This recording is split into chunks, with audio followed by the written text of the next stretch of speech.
Yo, what is good, guys? It is your boy Persona of Gaming with Persona, host of When Persona Speaks, and I decided to change the name of the interviews that I do. I like When Persona interviews. That sounds nice. So, a nice new segment, new podcast segment added to the channel, and adding a new podcast segment means, you gotta have some dope guests, and I got a dope guest today, guys. But before we introduce the guests, I gotta say what's up to you guys.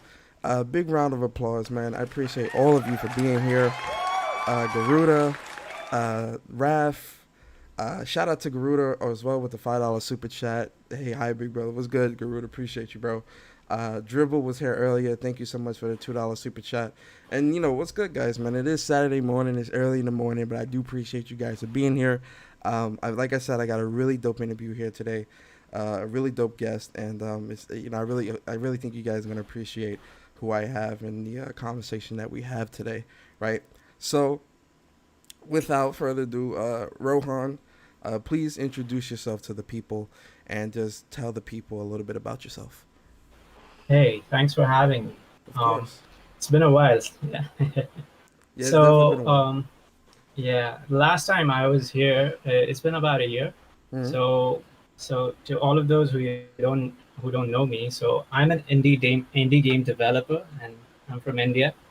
I started making games on the mobile platforms Android, iOS, and then that slowly grew and it extended into like some of my games being ported onto the consoles. Um, I partnered up with a publisher named Ratlike Games. Maybe you know about them, maybe you don't. They mostly specialize in indie game publishing. So they liked a couple of my games, namely Square Boy versus Bullies and Jack and Jill DX, Mm, and that's what you have on PS4 and Xbox and the Vita and even Switch. mm. So yeah, That's pretty good. And what really like pulled me in with you was actually Square Boy versus Bullies. I did a platinum run for that, and I really enjoyed that game. I played it on the Vita, and I also played it on the PS4. It's a really dope game, really dope concept. Very Streets of Rage inspired. It's a beat 'em up. Um, can you tell us like what made you create something like that? Are you into like beat 'em ups and you wanted to create your own? Like, where did Square Boy versus Bullies come from? How did that idea come about? yeah, absolutely. I'm into beat 'em ups. So some of my favorite games from my childhood were like the Double Dragon series. Okay. And then later on, I did play a bit of Streets of Rage and River City Ransom, and yeah, and then I guess some of the subconscious influence came from the movie Karate Kid as well, Mm-hmm. with the typical bullying theme and the mentor helping train the victim of the bullying. Mm-hmm. And so it was just basically me experimenting with my like skills, Mm-hmm. like try something new. Like I'm basically a programmer, so I wanted to do a bit of a storytelling in my games. I work alone, so all of that. At that point, I was working alone, and so all of the art, the programming, the cutscene systems, and everything that was done by me. So um, basically, it was just experimentation, and I just put it out there, and it got the response it got. Yeah, Yeah. and yeah. Yeah, like I said, it's a really really dope game, guys. Definitely check out Square Boy versus Bullies. Really fun game.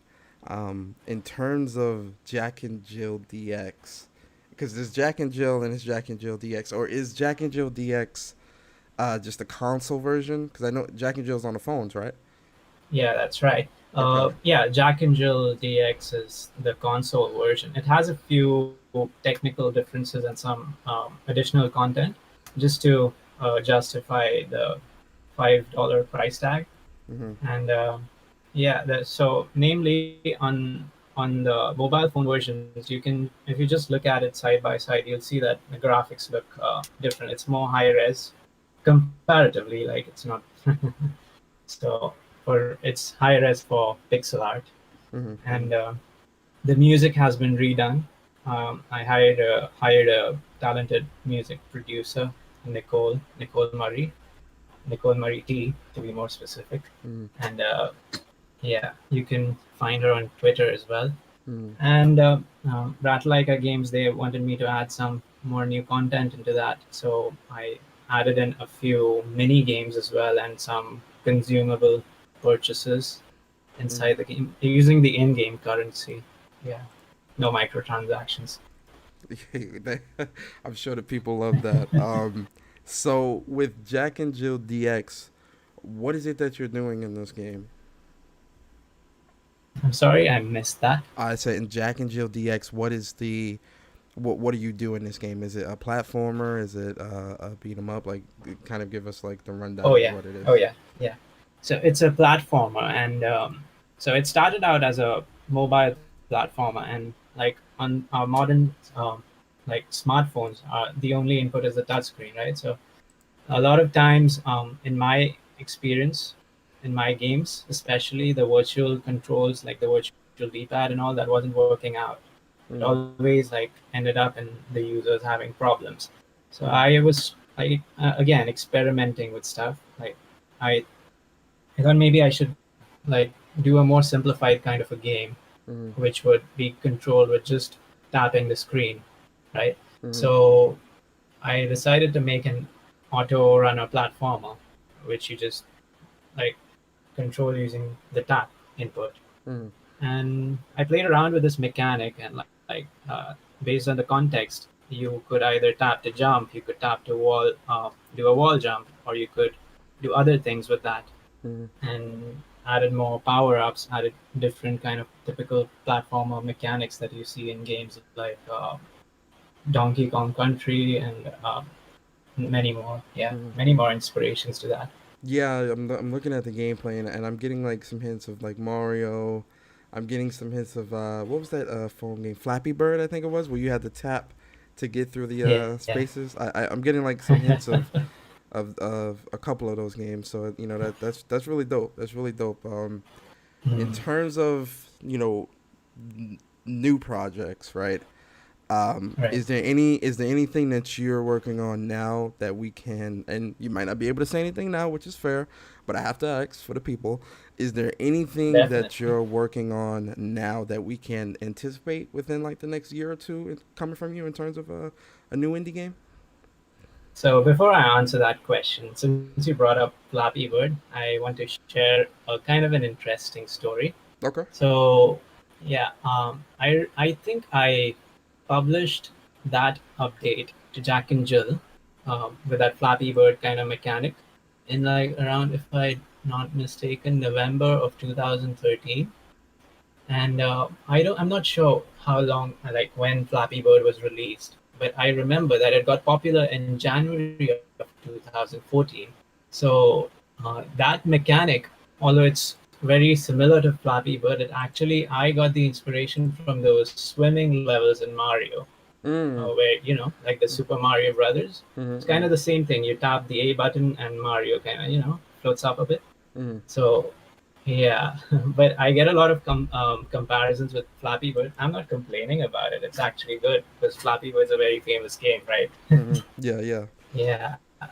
Um. And yeah, going back to your question, Mm-hmm. um, any new games, right? Yeah. So I was working on a new game, but I kind of hit a block, like a creative block, and Mm-hmm. I shelved it. I can talk about it. It's like basically, and I was thinking of a sequel to Jack and Jill, where um, it's my personal project, so I'm not bound by any contracts or such. Mm-hmm. So where I was thinking like I could make a spin off of the original game in a way that you control both the characters alternatively. Like you play first section of a level with Jack, and then you go like pan to where Jill is, Mm-hmm. and then Jill completes the next section, and just playing around with a few prototype levels based on these mechanics. I have a prototype, but it's kind of stuck. It's been stuck for a while, like over a year now. So that's something I wish to correct. I eventually want to, go back and finish this game and hopefully put it out. Mm-hmm. In the meantime, though, I've been doing some work for Ratlike Games. Mm-hmm. So it just so happened that I was like struggling with this game, and Ratlike Games approached me. They needed someone to do some programming work for them, and that's lately what I've been working on. So I can talk about a bit of that as well. Yeah. So yeah, so that maybe you're aware there are these game making softwares like Construct 2, Click Team Fusion. Are you Say it again. are you aware of these game making softwares like Construct 2, Click Team Fusion? No, no, no. I'm not. What's that? Give us the rundown on that. Yeah, it's actually quite popular among the indie developers and anyone who's interested in game development. So Mm-hmm. these are basically softwares packages Mm-hmm. which which help you build games easily. Like it's okay if you don't know much of programming. Mm-hmm. You can like go to go to the website Construct to it's I think the company is Kira, Mm-hmm. and you just download their software. It's Mm-hmm. free to download, and you can learn to make games in that. Does it already have So like pre-created assets and stuff like that for you to use? I'm not sure about the assets. You can I guess they might be having an asset store, Mm-hmm. But yeah, you can get your assets made, or you can make your own assets as well. And but it's quite easy to make a game in that. Like if you compare it to regular C++ coding or whatever. Mm-hmm. And so basically, what we are doing at Ratlike Games is that we are taking. There are a lot of indie developers who make good games using these softwares, but the limitation of it is that these games don't find a way onto the consoles, right? Mm-hmm. So what my role has been at Ratlike Games is that I'm one of the people who's working on their engine to be able to run those games onto their engine, which allows it to get ported onto consoles like PS4 and Xbox. So yeah, that's what I've been up to since the Hmm. last time we spoke. Yeah. Wow, that's you've been doing a lot. To kind of backtrack just a little bit, right? Sure, You sure. said that you were having some creative blocks with Jack and Jill 2, right? Um, That's right. and you said that the concept that you have is that you want Jack and Jill to kind of work simultaneously in terms of going through the levels, which sounds pretty dope. Uh, is there any chance that you would be making this like a co-op experience, albeit couch co-op or online co-op, where if you do have to use both characters simultaneously, you can kind of play with a friend, and it could become like this co-op experience that, oh, I need you to do this so that I can get this far, then I can get you here type of ordeal. You get what I'm saying? Is there any Yeah, chance that it would be that's something that you would put into the game? that was definitely one of the things in mind I had. Yeah, it's it's more like Jack plays first and then Jill plays next, or the other way around, Okay. just depending on the design of the level. And yeah, since it's two different characters, it just the natural thing to conclude after that is that you can have a co-op mode. Online might be a bit complicated to do, Mm-hmm. but co-op was definitely in my mind when I was working on that. Mm-hmm. Yeah. Okay. That sounds dope. To go back to uh, working with Rattlelick and creating games for them and programming for them and whatnot, right? Uh, Yeah. as a developer, as an indie dev, and as a solo indie dev at that, right? Are there any hurdles that you experience as an indie dev that other devs may not be necessarily aware of because of the position you're in compared to theirs?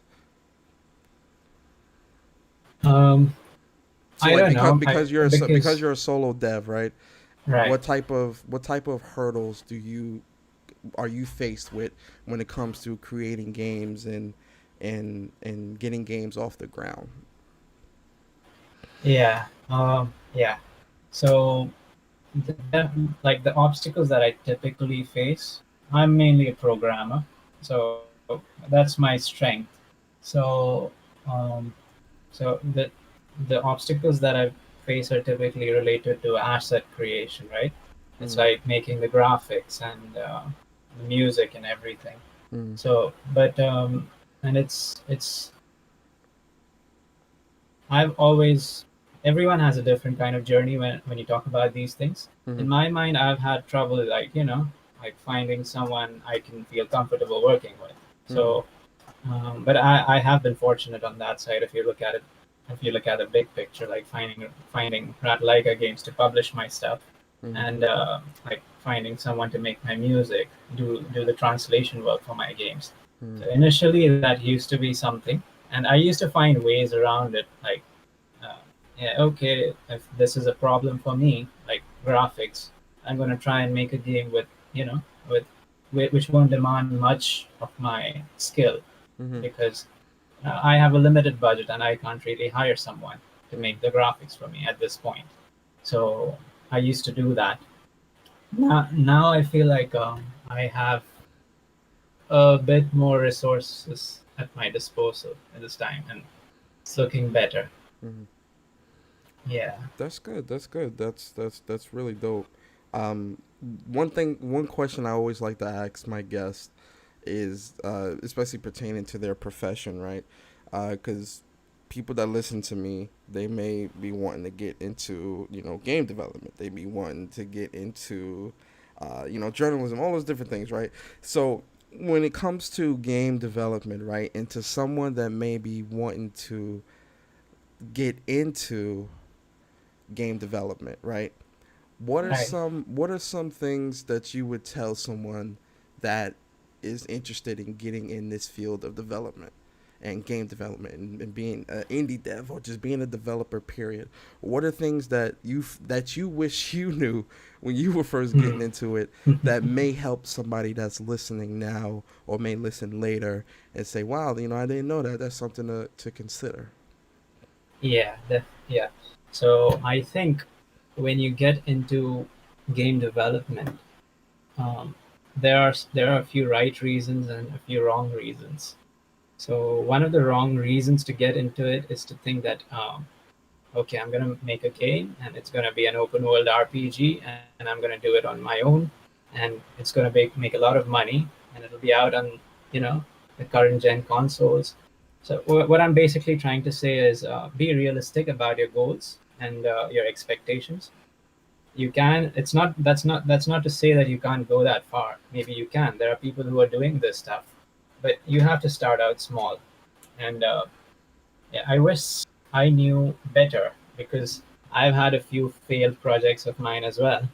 Mm, And like you spend a few months on it, and then you find out, okay, now this I think I may have bit off more than I can chew, and that's not a good place to be in mm, because you've not only wasted time, you also wasted some money which you could have used uh, on other like better projects, mm, right? mm, So that's one thing. And the other thing is just keep working, keep improving your skills, and don't hesitate to reach out to people to help you. Like when I say help, I mean it could be like hiring someone to do something that you're not as good as, like maybe making music or making the graphics assets. mm, mm, It's something I wish I probably had done as mm, well. mm. Yeah, Yeah, that's really great advice, especially the keep working thank you. part, Yeah. because I think with development, and again, I'm not a developer, but being someone that works in IT, one thing that I always tell people that may want to get into IT is you have to know where you want to be in IT, because it's such a large sector, so many sectors of IT, but also you want to come in with a purpose. You want to make sure that this is something that you love, because IT, it can get tough. And if it's not something that you truly love, like technology, and constantly wanting to learn and grow your skills, you're gonna drown. So I agree with that advice a lot, and that is really really great advice. To go back to your game development, right? I know you do have a roadblock with Jack and Jill 2, which we understand. Is there a dream game that you've wanted to make, but you haven't done so yet? Or it has or is Square Boy versus Bullies that dream game?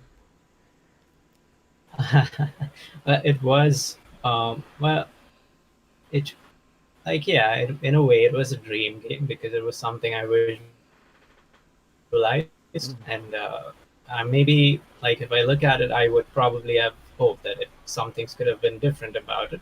But in all, I'm quite satisfied with the way the game is. mm, And yeah, going back to my example when I said if you're getting into games development, you have to keep your goals realistic at first. mm, So, like typically, like most people who start out, I started out with the dream of, I want to make a big RPG. It needs to have lots of characters. It needs to have a complex story. It needs to have a very rich kind of a world. mm, Okay, okay, I can't do 3D graphics, so maybe I'll just make it, a 2D top-down kind of thing, like Final Fantasy used to be. but even that's a quite complicated thing. So, well, that I kind of learned in my early days that it's a bit too complicated for a beginner to do, and that has been kept at the way, like at the side since then. So maybe I can say that hopefully down the line, maybe I'll be a part of a team that makes an RPG. That could be my dream game. Yeah. Okay, okay. That's I love RPGs, so you speak my language. In terms of being a part of a team, right? Uh, Yeah. what what development team would you want to be a part of on the development team? What company would you want to be a part of, or what dev team? Like, do you have like any Mm, favorite dev teams that do make RPGs already? That you're like, man, I would love to work with these guys and create an RPG with them. Do you have that? yeah, I do. It's been like it's a thing that changes with time depending on who's the current favorite. So, but in general, I really like the work of these developers. Hmm. There's CD Projekt Red with their Witcher series. Then there's Obsidian. Obsidian has quite an interesting, history, Hmm. and Bethesda is one of them. Hmm. So these then there used to be BioWare, but like I've my opinions have changed about that in like over the last couple years. Yeah, yeah, yeah. Rightfully so. Yeah.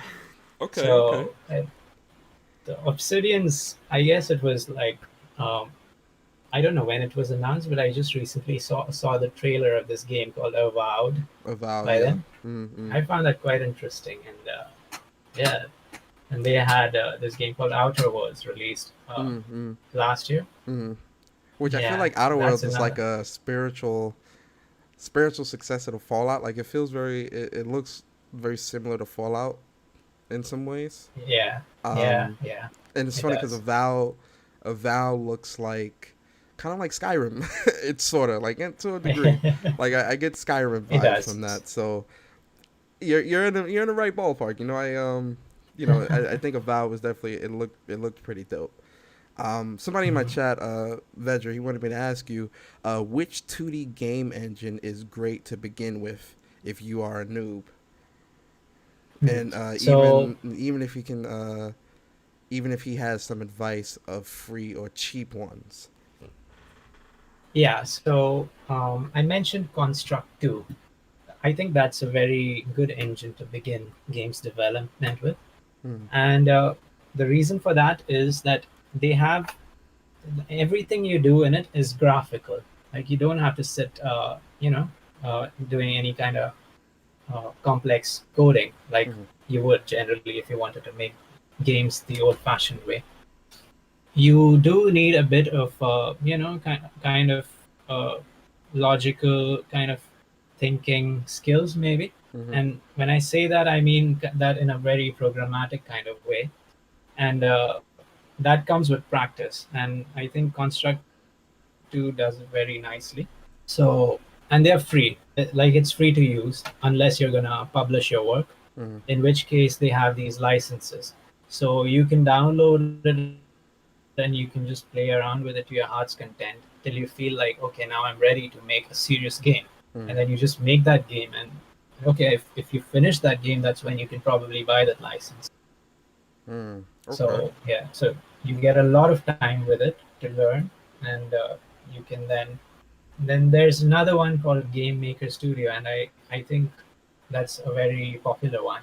Hmm. That's probably the most popular 2D game making engine since years. Yeah, Hmm. Okay. So Vedra, game making studios and Construct. Uh, Take your pick. Construct 2. Oh, Yeah, Construct Two, yeah, Construct Two. So yeah. let's get into some games that you've been playing because I know we when we caught up a couple weeks ago, I know you were saying that you were playing catch up on some gaming, right? So Right, what right. games you been playing lately? You know what's been on your radar? So yeah, when we spoke about a month ago, I was playing the Wolfenstein games, Mm-hmm. the New Order, the Old Blood. Those have been out for a while now. Mm, I never got a chance to play them, so I played those. And I'm mostly a PC person, so all mm, of my gaming is done on that. mm. And yeah, so um, I'm lately playing this game called Age of Empires 2, Okay, okay. they the definitive edition. I used to play it as a kid when I was in school, and Mm, I've always been a history buff, so I enjoy those kinds of games with historical settings and everything. mm, And yeah, they throw in a little bit of history in it, which is mostly true. I mm, guess they might be changing a bit of it for mm, whatever reason. mm, mm. And yeah, that's what I'm currently addicted to. And Okay. here and there, I play a bit of, Spyro the Dragon, and Um, Keep it old school with the spiral. yeah, I dig the spiral. The spiral is definitely it's a fun, relaxing. I yeah, find yeah, it quite yeah. relaxing. Yeah. Yeah. It's definitely cool. I like the spiral. I like the spiral a lot. That's cool. That's cool. That's cool. Have you been? Do you have a PS4 or an Xbox at all? No, Okay. I would like one. Okay. I've been watching those gameplay videos of Ghost of Tsushima, Yeah. and Oh, that goes. then You digging the Ghost of Tsushima? yeah, I want to get one. Yeah. Ghost of Tsushima. I'm playing that now. It's a really great game. I definitely think you Yeah. would enjoy it because it's also it's funny because it's a very relaxing game to play because of Oh, the world. interesting. Yeah, like Yeah. it's I mean it's a lot of combat and it's got its RPG elements and things like that. Right. But Right. when you're traveling through the world and and again kudos to Sucker Punch because they did a really good job at creating a very realistic looking and very peaceful world. It's funny too Mhm. because there's war, it's war going on, but you can still find peace within the world while you're traveling. So it's Nice. it's a really great game. I like it. What are your thoughts? Did you? Well, I know you haven't played it, but have you seen gameplay of Last of Us 2? Do you like that at all? A little bit, yeah, a little bit. It's to be honest, it's not something that I'm into, but I Okay. wouldn't mind trying it. Maybe it'll change my opinion. It has happened in the past. Like when I look at a game, I don't quite feel attracted to it, but then I play it and I get really into it. Yeah. So Yeah. I would definitely. I've heard so much about it, and it would definitely be a good opportunity to try it. Yeah. Yeah. Definitely. Definitely. Uh, so then I guess, Mike, have you been keeping up? Well, have you seen the PlayStation 5 event and the recent? If you're talking about Avowed, then I'm guessing you saw the Xbox showcase yesterday. Oh Or no, was not really. I just whatever pops up on my news feed, so Yeah. that's how Yeah. I get it. Yeah, Okay. Okay. So, yeah. have you seen Spider-Man Miles Morales? Have you seen Ratchet and Clank Rift Apart? Things like that. Have you seen any of those any gameplay for that stuff or anything like that? Not really, Okay. not really. Okay. Yeah. Fair enough. So then Mhm. in terms of so I guess we can go to this question then. In terms of next generation, right? Mhm. Uh are you excited about next generation at all, especially being a PC gamer, right? Is Yeah. there anything about next gen from PS5 or Xbox Series X that has you excited? Uh, Mind if I ask you something before we can go to that? Sure, Yeah. Did you try the FF7 remake? of course, If you have, like, of course. I yes. platinum the game. Oh, Of nice. course, yeah. Yes. So is there's I've heard that it's just like the first half of the original game, but they've extended it out. Like they've extended added new stuff to it. Is Yeah. that right? Yes. So, the Final Fantasy VII remake is, it takes place in Midgar. The entire game is Midgar. Now, normally in the original game, Midgar was maybe 5 hours or so. Midgar wasn't really that long, but in this game, they fleshed out a lot of characters and they fleshed out a lot of areas to make this game feel like a full, complete game. And it does feel Mhm. complete. Like because the game because Final Fantasy is broken up into so many different parts. It may some people may get the impression that the game is incomplete, which is not true. This remake is a complete experience. They flushed out a lot of the characters, and it ends off with you leaving Lakegard. I see.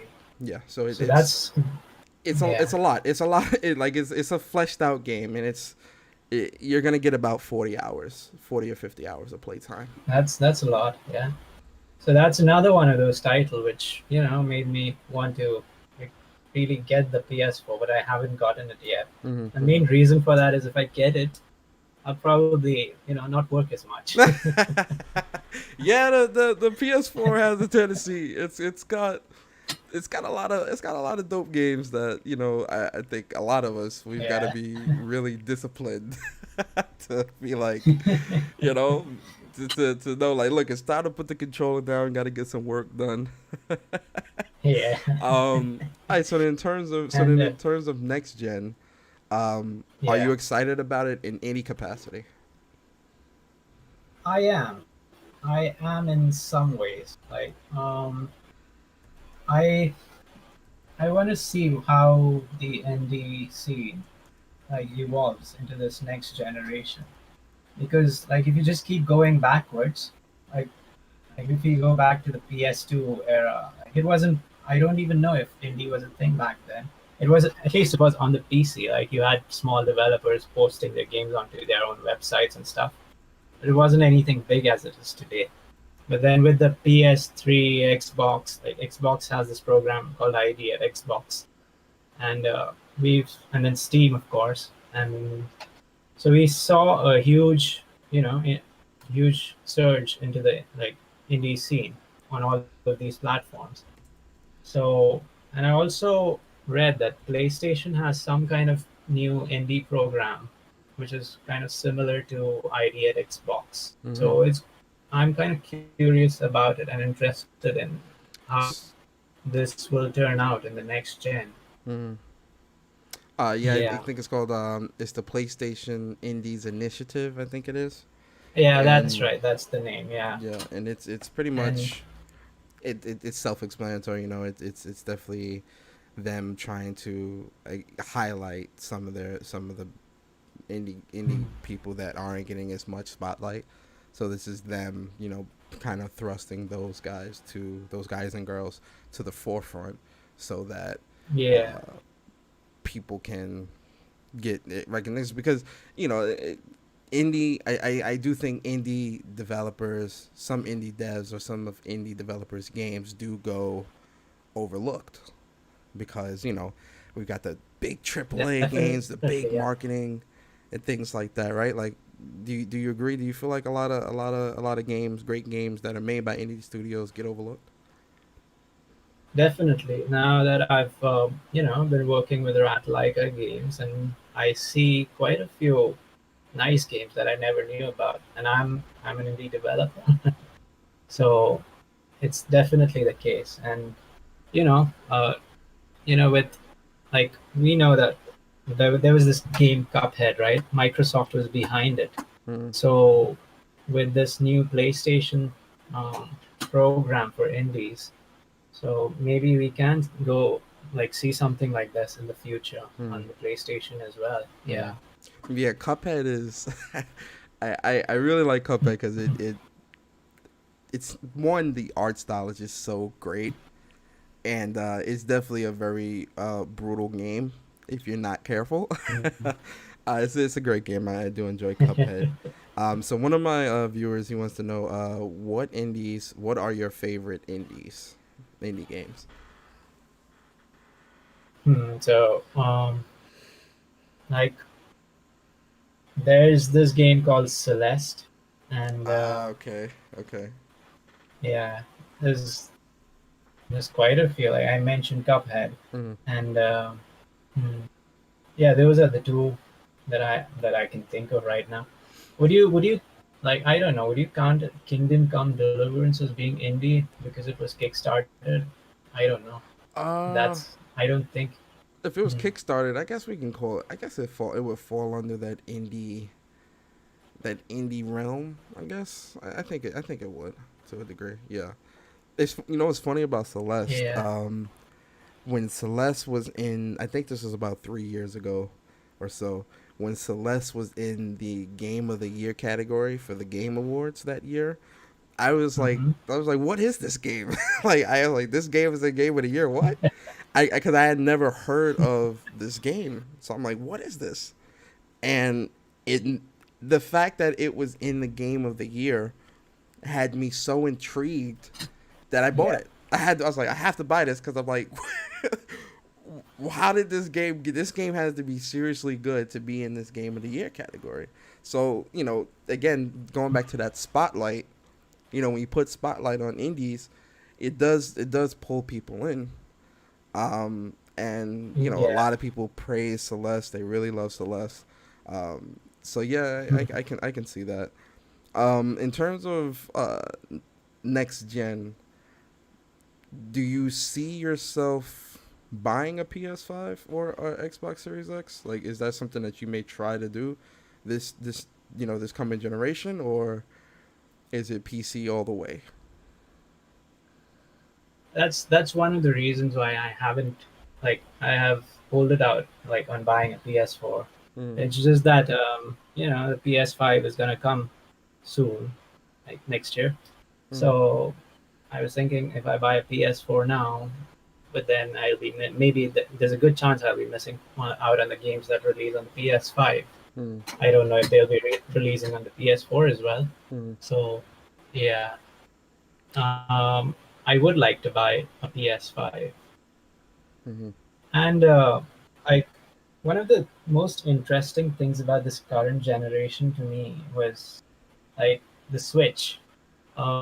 Yeah, it's not as powerful as its counterparts like PS4 and Xbox One, mm, but it did something which I used to dream of as a portable gamer. Like I have been mostly into portable gaming. If you look at my school years and like into my college, I used to have a Game Boy Color, a Game Boy Advance, then I had a PSP, yeah, and yeah.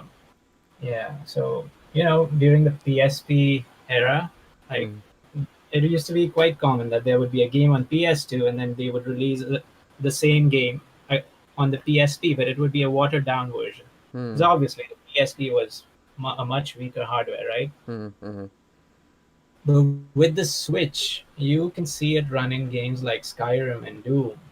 And so that just is something that, I would have loved when I was like back in 2007. yeah, yeah, yeah. That's That one of the portable amazing aspect. things about Switch. Yeah, Yeah. yeah. That I wish portable. that Sony would do something. Like they just cut it out with cut like just bailed out of the portable scene after the PS Vita, right? Yeah. I hope maybe they can get back into it and do something like maybe what the Switch did in some way. I don't know if that's practical, but it's maybe just the dreamer in me speaking. Mm. Well, yeah. I think Yeah. the Vita was.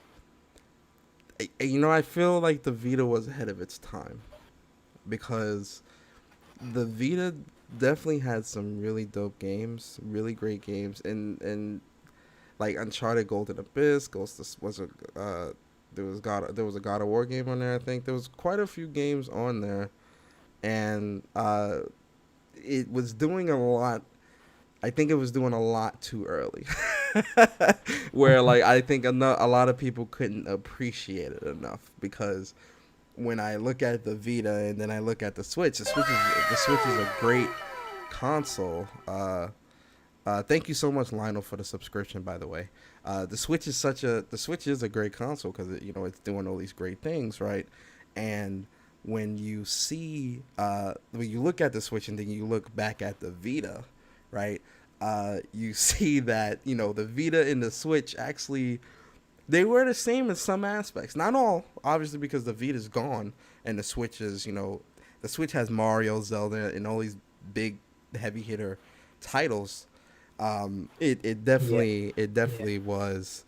I definitely feel like the Vita didn't get enough love when it was out, but I do hope that PlayStation does put at some point in the future that they do put some R&D behind another handheld, just because I do feel like they did have a nice footing in that market with the PSP and the PS Vita and the games that came with that stuff. So yeah, I agree.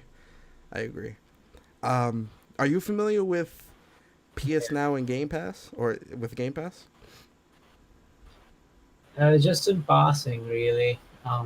Yeah, those are like subscription services, right? And you have Mm-hmm. a featured game that you get to play. Is it Mm-hmm. something like that? So then, I have to ask you, as a developer, right?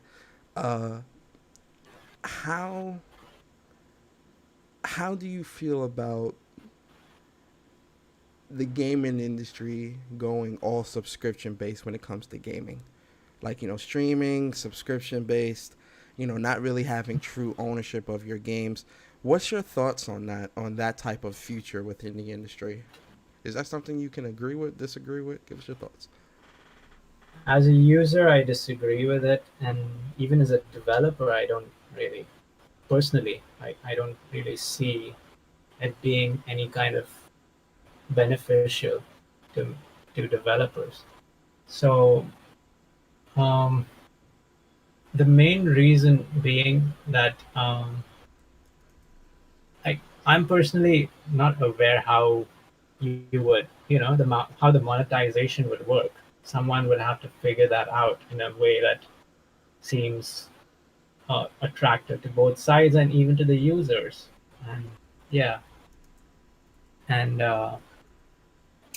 with this entire Stadia thing that happened, Mm-hmm. I'm a bit pessimistic about that. Mm-hmm. Although Stadia's problems were different, they were more on the technical side, right? The Mm-hmm. lag and everything, Mm-hmm.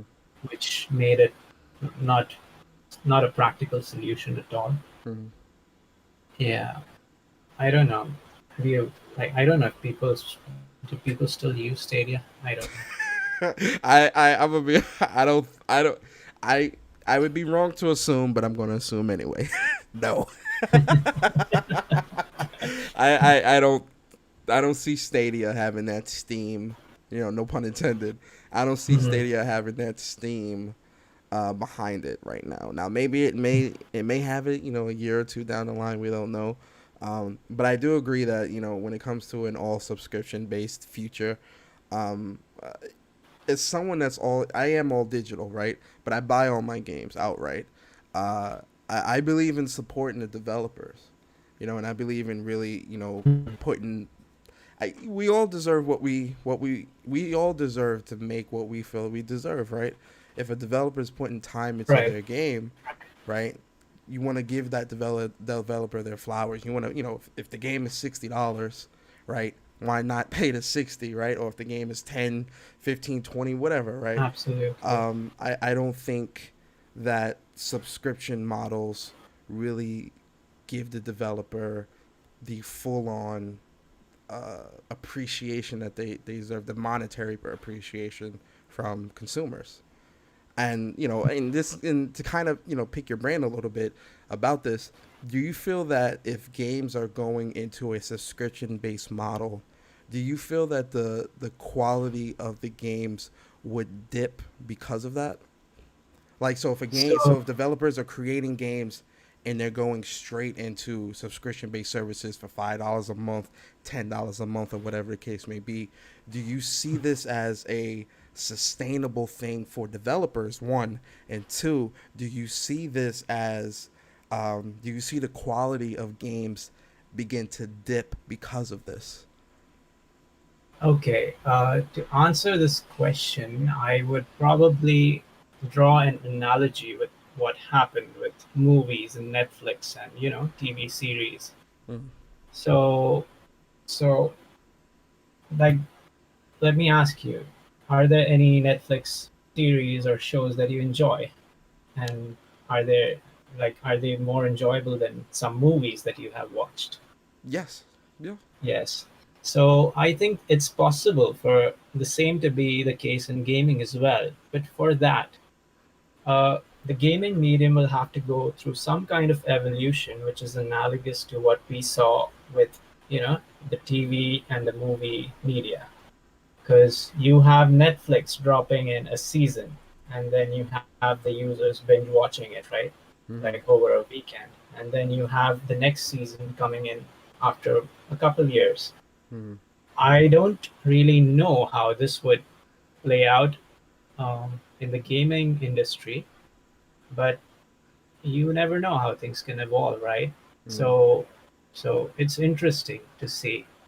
I remember like in the last decade when we were making that shift from physical media to digital download media, and there was a lot of resistance. But Mm-hmm. now you see that digital media, like we download games all the time, like Steam and all, like from Steam on the PC and then PSN on the PlayStation, and so there has been changes in the way we access games. Mm-hmm. There's definitely going to be changes in how they will be accessed in the future, but uh, we'll have to vote with our as consumers. We'll have to vote with our wallets if that's the way we want it to go. Vote with the wallet. I love that. I say that a lot. Vote with our wallets. Definitely. I agree. Yeah, 100%. In terms of so even with the sustainability, you think that the sustainability is up for debate as well. absolutely. Like you saw Stadia trying to do what was exactly the same what what Netflix did, right? Yeah. It it was like you don't own it; it's on the servers with Google, and Mm-hmm. but we see that games are such a different kind of media than movies and TV shows. There's interactability, right? You Mm-hmm. can interact with it, Mm-hmm. and that poses a big challenge in terms of the technical stuff and the machinery that goes into it. Mm-hmm. So I don't know if the solution is that simple as they tried it to be. Maybe it is. I'm not that educated on those sides of things. Mm-hmm. So, but there's no debate about that they did not do a good job on it. And yeah, people voted with their wallets. Mm-hmm. Yeah, I definitely get that. I think when it comes to how Netflix works, right? Netflix does put out a lot of content, but Netflix is also, $9 billion in debt, right? However Right. many billion dollars in debt, trying to keep up that model, right? I do agree that with gaming, the way we consume gaming is very different from Netflix, because Netflix is kind of just you watch and keep it moving, whereas in games this is very interactive.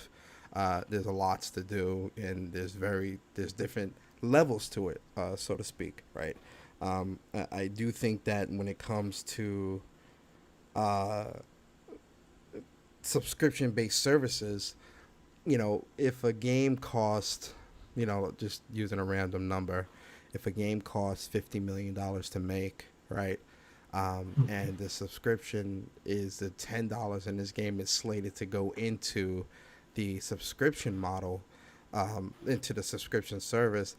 I personally can't see that being something that can be sustained for a very long time without the quality of the games being in severe jeopardy, or you chop it up, right? One thing Exactly. about Netflix Yeah. is, if you notice that Netflix, some of their shows are limited series, where there's only like 5 episodes, or Right. some of their shows only have 8 episodes in a season. like 8 episodes, True. and True. with how we consume media, 8 episodes sometimes isn't enough. Oftentimes it's not, because you're left wanting a lot more, right? And how Absolutely. long do we Yeah. have to wait? A year, 2 years for the season two, if it gets it, if it doesn't get canceled because it doesn't have the high enough viewership. So I think with Netflix is such a volatile environment, right? When it comes to their shows, because if a show doesn't land right away, then it gets canned. As opposed to gaming, where if a game is being sold at $60 a pop, right, and a Right. game releases and it only sells 2 million, right? So to speak. Just again, we're throwing out numbers. If only 2 million is being sold, right? That's still more than what would be made if it was just thrown into Game Pass and still fail, not getting played, not getting supported, right? Because Right. regardless of where a game releases, I do believe that if a game is good enough, it will, people will gravitate towards it, regardless of where it is. Whatever platform, whatever, I think people will gravitate towards it. But I think content is king, meaning the quality of the games have to be there. So regardless if Absolutely. we're paying $10 or 60, if the quality's not there, everybody suffers. The gamer, the company, the developers, everyone. Would you agree there?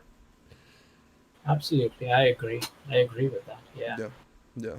So I mean, but Hmm. we'll see how the future holds, because you know Yeah. it, we're still very early within this portion of the gaming industry with Mhm. subscription based services.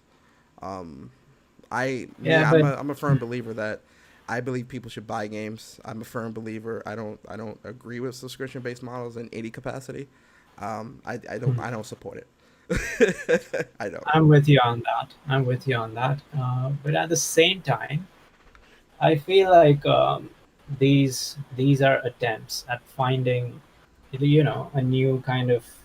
uh, new kind of point in evolution. So maybe in that respects, there is some kind of importance to the Stadias and all of these other subscription services, right? They'll get it wrong a lot, and then maybe eventually they'll get it right in a way that maybe we'll want it. Mm, I'm open to that possibility. Yeah, mm. but I I'm I don't stubborn. know it. I'm a Yeah, stubborn. I'm a stubborn old man where I'm like, I want my games only like this, and that's it.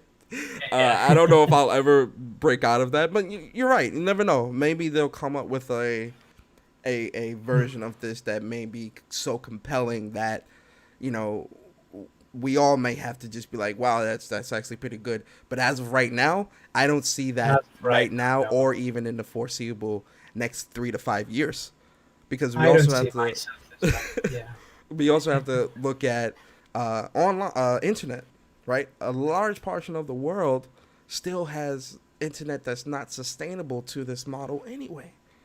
And even yeah, people that's that true. are in uh, affluent areas or areas that would be considered uh, technologically advanced, the internet still Right, isn't reliable enough for this. So it's the infrastructural things that I think we also have to take into consideration here. definitely. Yeah, it's a completely different form of media than movies. It's often compared to movies, but that's one thing that we tend to overlook. It's different the way it is consumed and the way it is delivered. Mm, Yeah, and that's what makes the whole thing a new challenge. mm, yeah, I agree. Um, yeah, man, this was fun. It was really, Yeah, really, really great to have you on, Rohan. Is there any final thoughts you wanna let us know? Say to the chat, say to me, and things like that. Any other final thoughts on anything? it's been a pleasure, and I'm glad you invited me. And yeah, it's been a change for me the last year since like what I was doing and what I'm doing now. Mm, But I really appreciate you reaching out to me and inviting me on the show. And yeah, even though like don't have personally to share anything, mm, but I'd like to invite your users to like just go onto the store, PSN, or whatever platform you use, maybe Steam. Check out some of Ratlike's games, and there's a few games that maybe I would have worked on in there yeah, if you're interested. yeah. Yeah. I have to ask, did you And, work on 99 Vitas? no, I did not. Oh, okay, No. okay, okay. I have that game too. It's a dope beat 'em up.